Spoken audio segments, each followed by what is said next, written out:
supaya tol laut ini kita lihat manfaatnya bagi masyarakat tentang 9 bahan pokok. Kita pastikan bisa tekan, dan semua harus bisa tekan. Kalau tidak bisa turun, putus kontrak itu. Kalau sudah diatur benar, tapi harga barang masih tinggi tetap, putus kontrak aja supaya permasalahan yang di lapangan terjadi. Ini saya tarik satu kesimpulan bahwa ini peran daripada pemerintah daerah ini dan pemilik pelayaran yang berkontrak dengan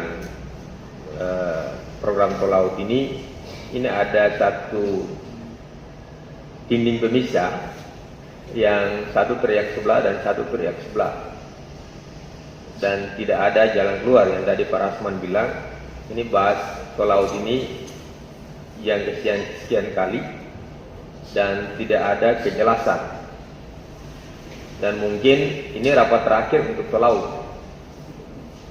Tidak ada lagi rapat-rapat selama 5 tahun program ini ada, bukan mungkin 5 tahun.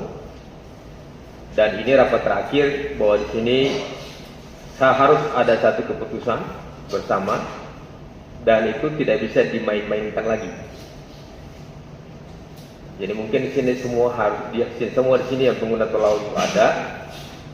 Nanti sistemnya kita pegang sendiri dari pemerintah daerah. Kayaknya kita bikin sendiri data semua pengusaha yang betul-betul menggunakan tol laut. Nanti kuota yang tadi kita bilang proporsional tadi, nanti data ini kita bagi ke semua pengusaha, ke pelayaran, supaya jadi pegangan buat semua bahwa saya punya jatah sekian. Dan siapa yang sengaja bermain pun,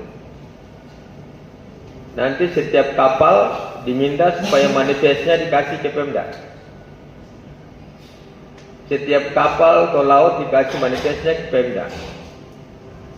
Yang keluar dari jalur kuota yang sudah diberikan itu kembalikan. Dan ada nama yang di luar yang didata oleh Perindak, itu pun dikembalikan. Kalau tidak, kita berputar-putar di sini. Nanti satu teriak di sebelah tembok, satu teriak di sebelah tembok. Tidak lihat wujud siapa di sebelah, siapa di sebelah, tidak lihat wujud. Dan itu tidak akan selesai. Kalau tidak selesai, nanti besok lagi rapat lagi, besok rapat lagi. Ini rapat terakhir, tidak ada rapat lagi. Yang ada semua kalau sudah terlalu ekstrem, hentikan tolong saja. Semua tidak dapat. Tapi itu sayang kan? Adanya program pemerintah pusat, kalau kita tidak manfaatkan kita rugi. Berarti kita yang tidak mampu kelola. Kita yang tidak mampu kelola. Nah, nanti dibagi, semua nanti dibagi data ini yang dibuat. Semua pengguna tol laut dibuat dengan dia punya data kontainer semuanya.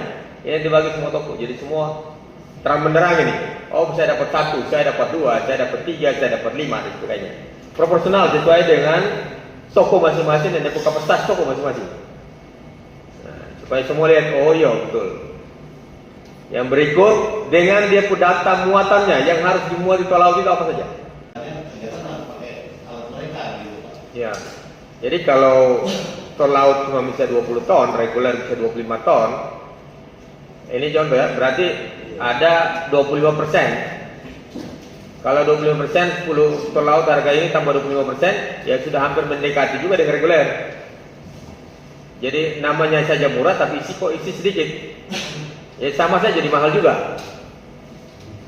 Jadi kalau bisa dimaksimalkan, bisa muat sampai 22, 24, nah itu mantap itu. Supaya nanti sisa space itu, contoh muatan pokok itu 20 ton, space atas itu silakan pengusaha muat apa, nanti kita menyurati. Tetapi bahan-bahan yang dibutuhkan di Dobo ya contoh untuk nelayan. Jadi ada subsidi silang di situ. Daripada dia kosong, lebih baik dimuat ya, betul tidak? Nanti disurati, apa bisa atau tidak, tapi yakin bisa. Ya, tapi diperketat di pemuatan nanti. Jangan sampai dikasih longgar begitu, akhirnya tidak dimuat itu, muat yang lain lagi. Nah, jadi kita sepakat ya? Sepakat tidak ini? Sepakat. Nah, sepakat satu lagi. Kalau sudah dibuat seperti itu, bisa tidak harga bahan pokok ini bisa turun tidak? Tujuan utama kesimpulan dari semua ini kan untuk harga barang itu bisa murah. Kalau kita sepakat punya kontainer, sepakat adil, tetapi harga barang masih tetap, ya sama saja, jangan bahas ke laut lagi, biar saja bebas ke laut begitu. Ya kan? Jadi harus bisa murah. Dan semua pengusaha harus bisa dapat tol laut, dan 9 bahan pokok ini harus dimuat dengan tol laut. 2 kapal jadi tidak bisa terputus kan? Bisa tidak? Semua muat 9 bahan pokok tidak boleh muat di reguler. Muat semua di tol laut. Semua dengan tol laut. Sehingga tidak ada alasan bila kita muat separuh di reguler, separuh di tol laut. Bisa tidak? Bisa. Nah, kalau bisa berarti yakinkan bahwa harga barang pasti murah. Harga barang pokok kita bisa tekan untuk tingkat partai sampai ke eceran. Nah, supaya kita lihat program pemerintah pusat ini bisa jalan. Kalau tidak bisa jalan, ya sama bohong. Lebih baik kita putus kontrak itu. Kalau tidak bisa turun, putus kontrak itu. Kalau sudah diatur benar, tapi harga barang masih tinggi tetap, putus kontrak aja supaya jangan ada tolak, semua pakai reguler aja supaya bersaing bebas. Nah, supaya bersaing bebas. Nah, satu lagi untuk pelayaran, teman-teman di bawah komplain ini harga tol laut Temas dan tol laut Pelni beda. Ini bisa tidak tulis alasan pemerintah daerah bedanya karena alasan apa itu? Beda 2.500.000. Nah itu. Ini yang kita nggak jelas. Padahal sama-sama tolong, sama-sama disubsidi. Yang mahal yang mana ini? Oh, Pelni. Nah, nanti dari Pelni coba menyurati kita alasannya kenapa sampai jadi mahal. Supaya kita telusuri mahalnya dari mana.